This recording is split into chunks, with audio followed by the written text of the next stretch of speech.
Hi, my name is Brittain. And I'm Taylor. And we did our project on the Case-Shiller National Home Price Index. So the history of this index, it was developed in the 1980s by 3 economists. It all started with Carl Case, and he was interested in the housing market, so he began to study the market in Boston, and this eventually led him to study other housing markets in different cities throughout the world. And his friend, another economist, Robert Shiller, they began to work together, and Shiller was studying behavioral finance at the time. So they came together, they started studying the housing market, and then their other friend, a third economist by the name of Alan Weiss, proposed that they start a company in conjunction with Standard & Poor's. And so eventually, Case-Shiller National Home Pricing Index was born, and it became and developed a tradable indices based on the housing market data. Now on to the methodology. So each index is calculated quarterly, and it's published on the last Tuesday of February, May, August, and November. And there's 2 that are calculated and reported on. There's 2 different indices, and that is the 10-city and the 20-city.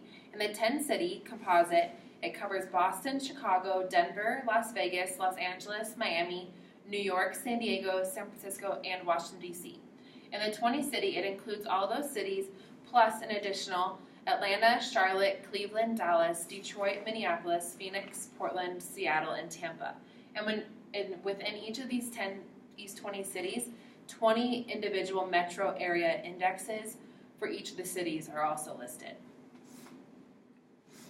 And then they measure it by the repeat sales method. And the repeat sales method just calculates changes in the sales prices of the same piece of real estate over time.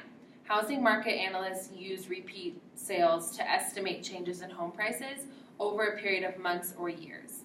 Various housing price indexes use the repeat sales method to provide information about the housing market to home buyers and sellers, housing market investors, and those working in the housing and finance industries.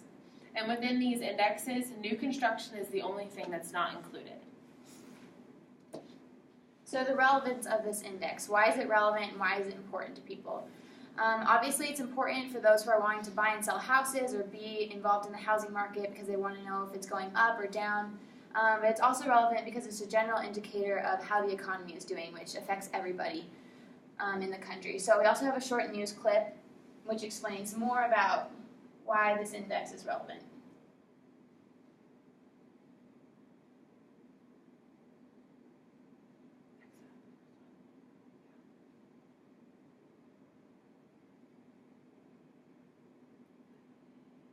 By the way, you also have the latest S&P Case-Shiller Home Price Report.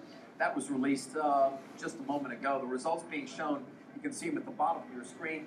And it looks like it was a decent October. That's what they're actually reporting at this time. 5.2% annual increase based on what they saw in terms of October 2015 versus a 4.9% increase in September 2015. Looks like San Francisco, Denver, and Portland continue to have the hottest housing markets in the country, at least at this point. But not a great year for housing stocks overall. No. Home builder stocks at least had a kind of a lackluster year when you look at the performance thus far. Although this was a year ago, this is still really relevant to us. The housing index is still increasing, and it is going to continue to increase. And that's all we have for you today. Thank you.